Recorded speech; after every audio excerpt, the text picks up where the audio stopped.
This is day 20 of Doomsday Cult Mom Lori Vallow's trial. We start day 20 off with Detective Bruce Mattingly on the stand again. He received a phone call on October 19th of 2019. It was a report on the unattended death of Tammy Daybell.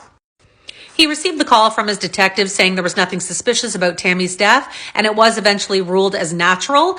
However, November 1st, it was uncovered that JJ and Tylee were missing. So in December, they reopened the case on Tammy's death and eventually did exhume the body. He also said that he received the information from Tammy Daybell's Fitbit. He says she was very fit, very active. She also had 2 life insurance policies. One was $300,000 and one was for $130,000. And of course, Chad Daybell got both. Alice Gilbert took the stand next. She was a neighbor and also a member of the LDS Church. She knew Tammy and Chad. She said when she found out about Tammy's death, she did go to the house. Apparently the kids seemed like they were in shock, and she says Chad did not. Alice said she was caught off guard because Chad was already planning the funeral and the memorial. She thought it was extremely quick. A few days later, she brought a meal over and Chad announced he was going to be moving with a friend in Rexburg, referred to the friend as a he, but we all know it was Lori at the time.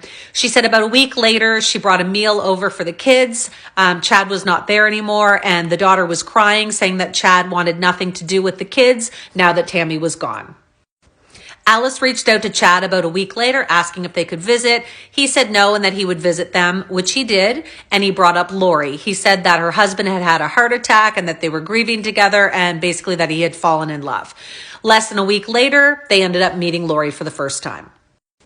Todd Gilbert took the stand next, who is Alice's husband. He shared that Chad and Lori were just like teenagers, holding hands, flirting, and he said he was extremely surprised since Tammy had just passed away about a week and a half earlier. He said that Chad and Lori visited again around Thanksgiving, and they had actually brought wedding pictures since they had just gotten married. He also shared a lot about the podcast that Lori had been on with Chad and a couple of their friends a few times. Basically, the whole podcast revolved around the second coming of Christ. In it, Lori said that her job, she felt that came from Jesus, was to wake up women warriors. I'm going to be posting day 21 in just a moment. You can go check it out and hit follow for more.